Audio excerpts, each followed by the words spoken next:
In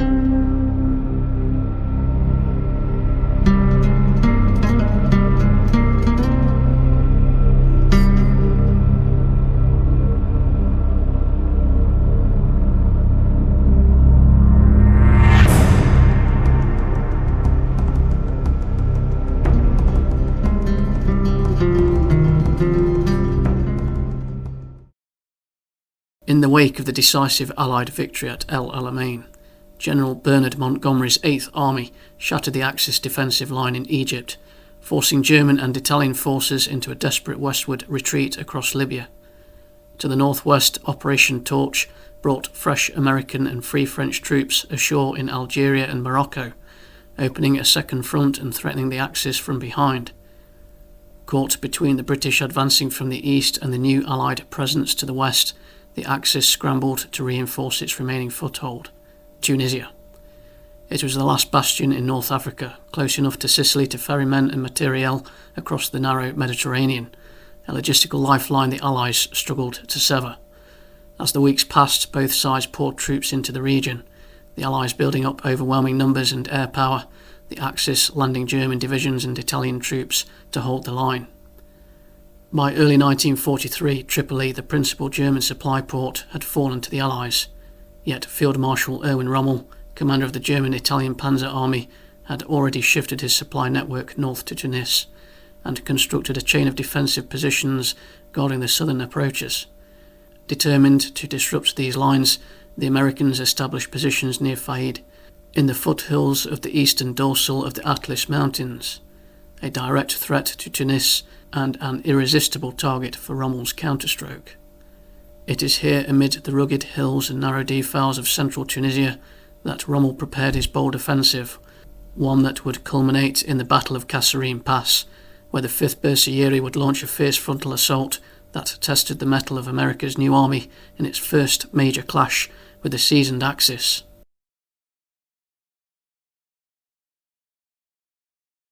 Though often described simply as the Battle of Kasserine Pass, the fighting in mid-February 1943 was not a single engagement, but a broader operation, the Gafsa operation.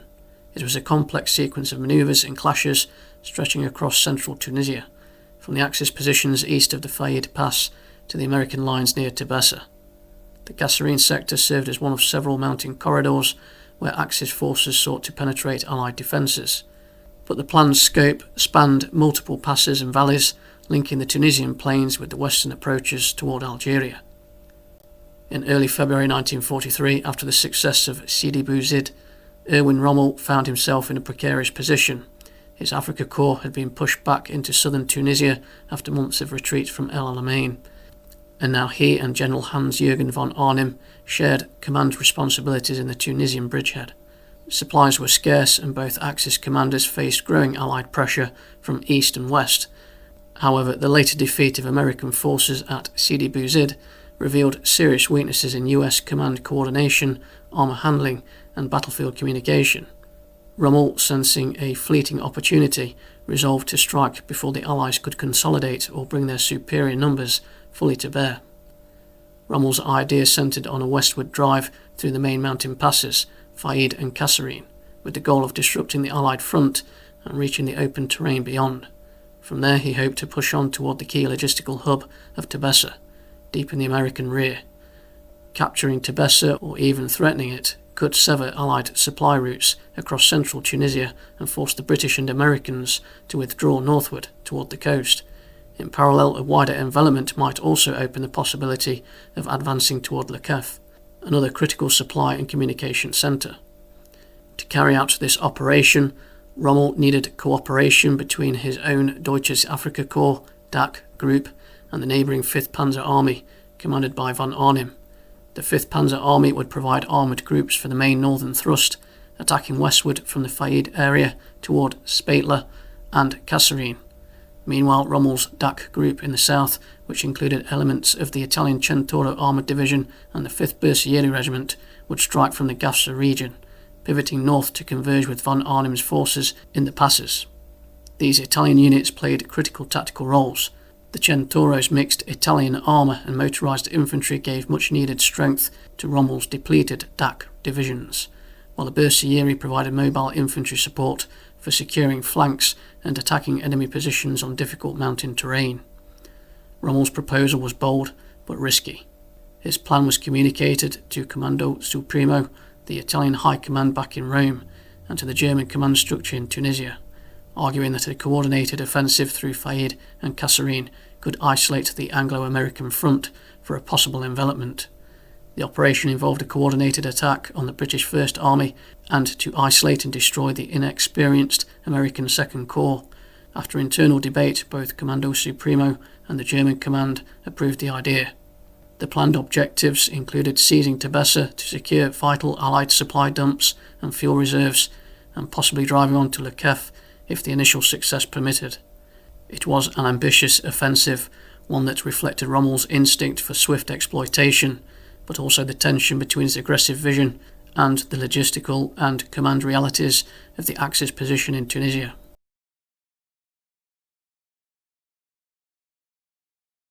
Command of the operation lay with Field Marshal Erwin Rommel, though he operated in coordination and occasionally tension with General Oberst Hans-Jürgen von Arnim's 5th Panzer Army.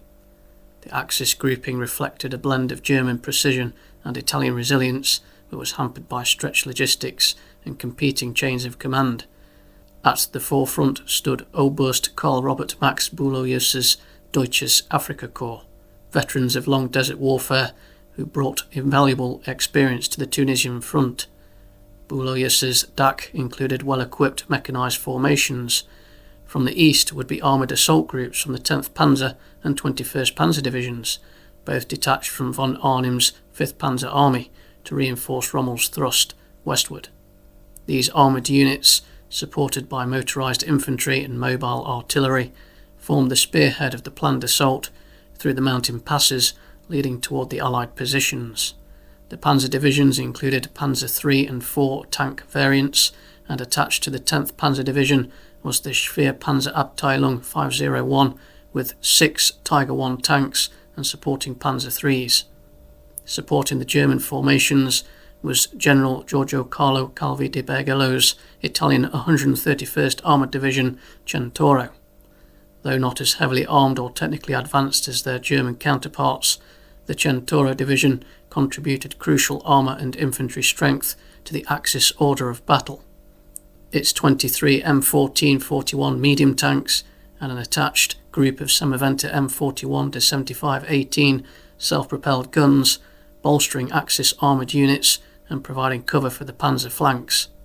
The Italian forces would approach the Kasserine Pass from Gafsa as part of an ad hoc mixed force with the remnants of DAC. Within the 131st Centauro, the 5th Bersaglieri Regiment formed a vital component of the division's striking power. These elite motorised light infantrymen had long been attached to Italy's armoured formations to provide the mobility and rapid, aggressive infantry capability that tank units lacked. On the eve of the operation, their task was clear: to move swiftly ahead of Centauro's armoured columns, probing Allied positions, securing high ground and clearing obstacles that might hinder the following armour. Trained to fight with speed and independence, the Bersaglieri were envisioned as the sharp edge of the Italian assault, fast, flexible troops capable of exploiting gaps in the enemy line and opening routes toward Highway 13, the key objective of the Axis thrust. As the attack drew near, their forward companies prepared to advance through the constricted passes and broken hills, setting the stage for the armoured weight of Centauro and panzers to follow.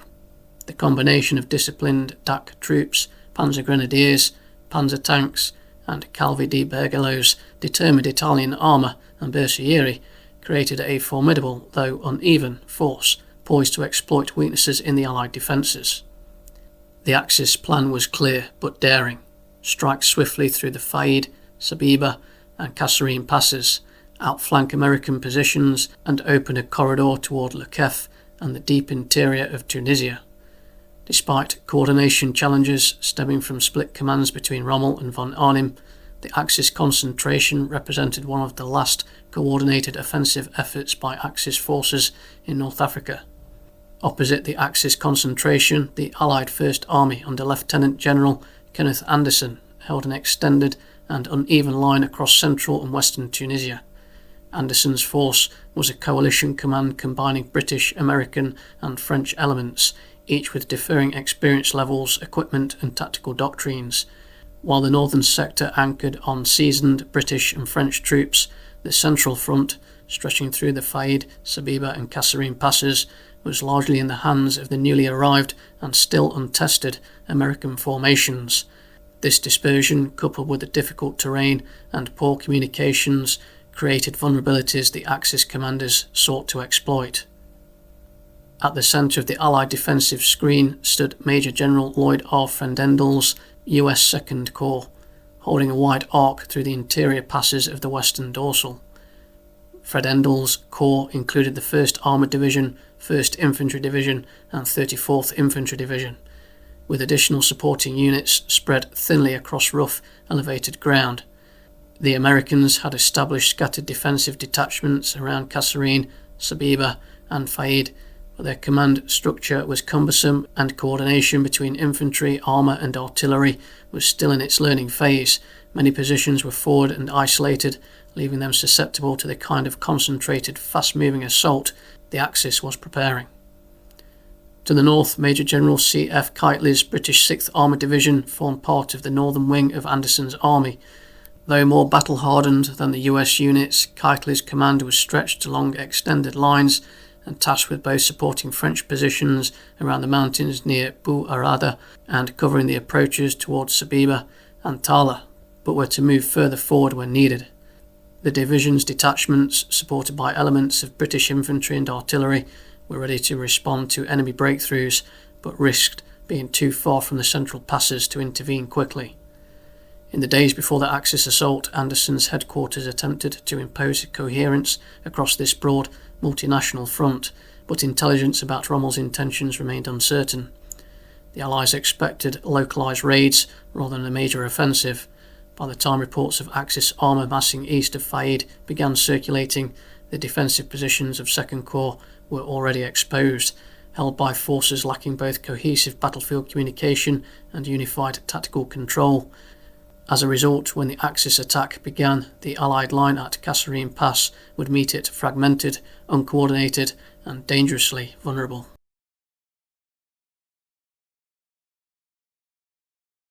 In the early morning hours of the 14th of February 1943, the Axis offensive in central Tunisia erupted with sudden violence. At Faïd Pass, Erwin Rommel unleashed his opening blow, directing German and Italian armoured formations against the forward elements of Major General Frendendel's US 2nd Corps. Although Rommel had anticipated a disorganised enemy, he found instead that the 2nd Corps was nominally prepared, its units entrenched but far too thinly spread across the approaches. Scattered American outposts, lacking mutual support and reliable communications, formed isolated pockets of resistance rather than a cohesive defensive line. The Axis attack launched with overwhelming speed. General Hans-Georg Hildebrandt's 21st Panzer Division, advancing from the south, drove at French artillery that included 75mm guns and forced them into retreat despite heavy losses. The 10th Panzer Division also advanced from Faïd, forming a pincer movement for the Axis offensive. The American troops and armour of the 1st Armoured Division, holding the approaches, forced back the German tanks in what seemed a retreat, but this was a trap. The German tanks were the bait, leading American forces into prepared anti-tank guns, supported by the 88mm of the Tiger I tanks. The Americans suffered heavy losses. Within hours, the position at Faïd was overrun, leaving only a few hundred American soldiers to slip away into the surrounding hills. The fall of the pass opened a gap in the Allied front, enabling Axis armoured columns to pour westward into the interior. With Faïd secured, Rommel shifted his focus toward the southern sector. The Axis advance from the Gafsa region began almost simultaneously, threatening to sever the American lines of retreat. DAC, including the 131st Armored Division Centauro, would be the assault group assigned to take Gafsa. Recognising the growing danger, Allied commanders ordered a withdrawal from Gafsa before the Axis could encircle the garrison. The retreating units fell back toward the Kasserine Pass and Sabiba Pass, where American positions were reorganised in an attempt to form a new defensive line. The Germans wasted no time pressing their advantage. Panzer groups of the 10th and 21st Panzer Divisions, advancing from the southwest, pushed rapidly towards Sidi Bouzid, exploiting their mobility across the open plains. Overhead, Luftwaffe Stuka dive bombers screamed down upon retreating US columns, their attacks devastating convoys and artillery positions. The combined weight of aerial bombardment and armoured assault pinned down the American defenders, who struggled to coordinate a cohesive response. By the time the German tanks engaged violently with the US forces around Sidi Bouzid, the battlefield was a chaos of dust, shattered vehicles, and scattered infantry fighting desperate rearguard actions. The Axis now held the initiative, driving deep into the American sector and threatening to unhinge the entire Allied centre. The opening blows at Faïd and Gafsa had set in motion the series of engagements that would culminate in the fierce struggle at Kasserine Pass itself. As the US forces retreated towards Tebessa, the Axis forces set about infiltrating the approaches to the Kasserine Pass, including the 5th Bersaglieri Regiment.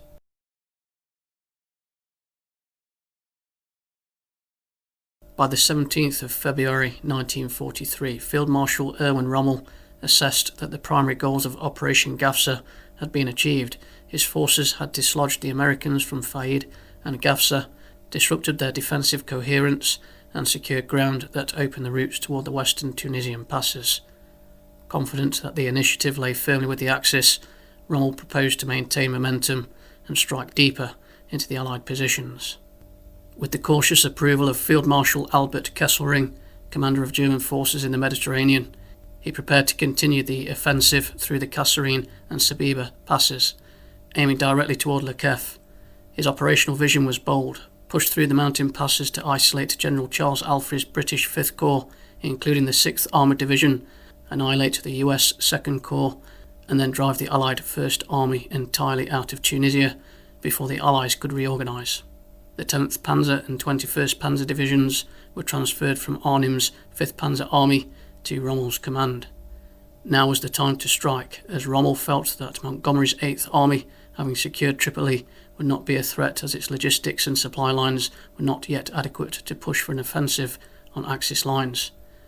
As Rommel's columns reoriented, the Allies had used their brief respite well. Around the Kasserine Pass, American, British and French forces had consolidated their positions under improved coordination from Lieutenant General Kenneth Anderson's Allied 1st Army. Artillery batteries and anti-tank guns occupied the dominating heights, engineers reinforced roadblocks, and minefields covered the narrow approach roads. The forces included the US 1st Battalion of the 26th Regimental Combat Team, the US 19th Combat Engineer Regiment, the US 6th Field Artillery Battalion, one US Tank Destroyer Battalion, and one battery of French artillery. Every bend of the pass was swept by defensive fire, and the Allies waited for the inevitable assault. The British had sent reinforcements with parts of the 6th Armoured Division ordered to face the Axis advance, apart from its 26th Armour Brigade that was positioned back at Talla. On the hills to their west was the French Task Force Welver, under the command of General Marie-Joseph Edmond Welver, which comprised US Rangers and infantry, several French infantry battalions, 2 US Field Artillery battalions, 4 French artillery batteries, and engineer and anti-aircraft detachments. Farthest to the west was Task Force Bowen, comprising the 3rd Battalion of the 26th Regimental Combat Team, blocking the track from Feriana toward Tebessa. Colonel Alexander Stark, commander of the 26th Regimental Combat Team, had overall command of the defensive positions around the pass, which would be known as Stark Force. Stark Force would be supported by tanks of the 1st Armoured Division that had arrived on the 19th of February. Brigadier General Robinette's Combat Command B, part of the 1st Armoured Division, was positioned further north and ready to move forward to close the pass behind Stark Force and the combat engineers. When the Axis probed the defences with a small composite force, including Panzer Grenadiers, on the 19th of February, the attack faltered almost immediately under concentrated artillery barrages from Stark Force. North of the pass, the 21st Panzer Division was checked again at Sabiba, unable to break through the well-prepared British and American units holding the ridges above the road. The next day, on the 20th of February, Rommel committed his main force, DAC, with its German-Italian units. The 131st Centauro, supported by elements of the 10th Panzer Division, was ordered to seize Kasserine Pass itself and open the route westward toward Tebessa. At the heart of this renewed assault stood the 5th Bersaglieri Regiment, commanded by Colonel Luigi Bonfatti. These motorised light infantry were tasked with a vital and perilous role: to infiltrate Allied forward positions, neutralise engineers and roadblocks, and clear a path for the Italian and German armour waiting to advance. The Bersaglieri attack began at dawn, pushing forward under artillery cover along the rugged defile south of the main road.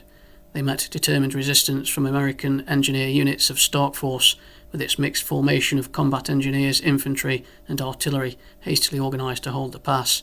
Despite the Americans' defensive preparations, minefields, entrenched gun positions and demolitions, the Bersaglieri fought with characteristic aggressiveness and tactical cunning. The American soldiers and engineers were not as well trained or experienced. Using the terrain to their advantage, the Bersaglieri advanced in small squads, flanking Allied outposts through ravines and gullies while keeping up suppressive fire. The engagement soon escalated into fierce close-quarters combat as Italian M1441 tanks and Semaventi 75-18 self-propelled guns from Centauro provided direct fire support at the high defensive positions of Stark Force. The Bersaglieri pressured the American engineers into a fighting withdrawal. The US troops, outnumbered and under continuous attack from both infantry and armour, suffered heavy losses while trying to cover demolitions and delay the Axis advance. Gradually, the Italian light infantry forced their way through the defensive belts, opening the narrow defile to follow on armour.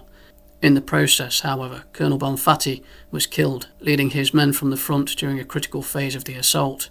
His death, though a blow to the regiment, seemed only to harden their resolve. As the day wore on, the Axis breakthrough widened. With the Bersaglieri clearing the pass, Italian armour pushed through to exploit the breach, pressing the Allies back toward Talla. On the Allied side, Gore Force, a small British mixed arms group commanded by Lieutenant Colonel A. Gore, had been ordered to block the advance from the Talla road. The 26th Armour Brigade would be sent to counter the Axis advance after the Bersaglieri's breakthrough. Combat Command B of the 1st Armored Division was sent forward to meet the threat to Tebessa. Throughout the night, Axis supply and armoured units continued to thread through the gap the Bersaglieri had forced, while Allied units fought desperate holding actions amid heavy shelling and air attacks. By nightfall on the 20th of February, the 5th Bersaglieri had achieved what Rommel required. They had opened Kasserine Pass and the road to Tebessa and Talla.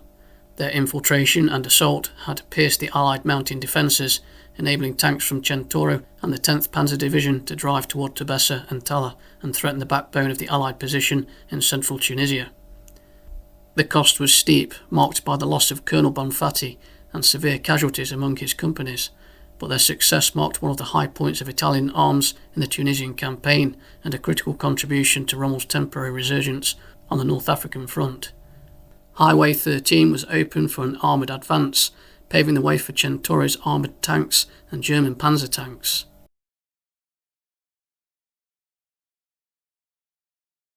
With the heights overlooking Kasserine Pass secured and the American roadblocks systematically overrun, the route west lay open. Highway 13, the vital artery connecting the passes to the interior, was now effectively cleared for Axis movement. The breach created by the 5th Bersaglieri had achieved what days of probing and bombardment had failed to accomplish: a navigable corridor through which Centauro's armour and German panzer columns could surge toward Talla and Tebessa, and possibly onto Le Kef. In the broader context of the campaign, the 5th Bersaglieri's assault represented more than just a tactical episode. Their infiltration and hand-to-hand fighting against the forward US engineer detachments broke the spine of the Allied defence at a critical point. Their courage under fire, combined with the close support of Italian tanks and self-propelled Semaventi 75-18s, turned a contested defile into an open highway. Their success demonstrated that Italian units, often underestimated, could act with agility and effectiveness in complex combined arms operations. The Centauro division, empowered by this breakthrough, now had a clear path for its mechanised spearhead to press the advantage. Yet, even as Axis forces poured through the gap, the moment was fleeting. While the Bersaglieri's victory enabled Rommel's columns to advance, it did not decide the fate of the Tunisian campaign. The Allies, though shaken, were not broken. New defensive lines were already forming deeper in the interior, and Robinet's CCB, with parts of the 1st Armoured Division, had moved forward to halt the advance through the Kasserine Pass. Still, for a brief time, the initiative and excitement of pursuit belonged entirely to the Axis. Italian and German armour preparing to advance on the exposed highway, engines roaring, chasing the promise of a decisive breakthrough that lay just beyond the horizon. With Highway 13 torn open by the 5th Bersaglieri's assault, Italian armour now has its chance. In Part 2 we follow the Semaventi and M14s of Centauro as they clash head-on with Anglo-American tanks on the road to Tebessa.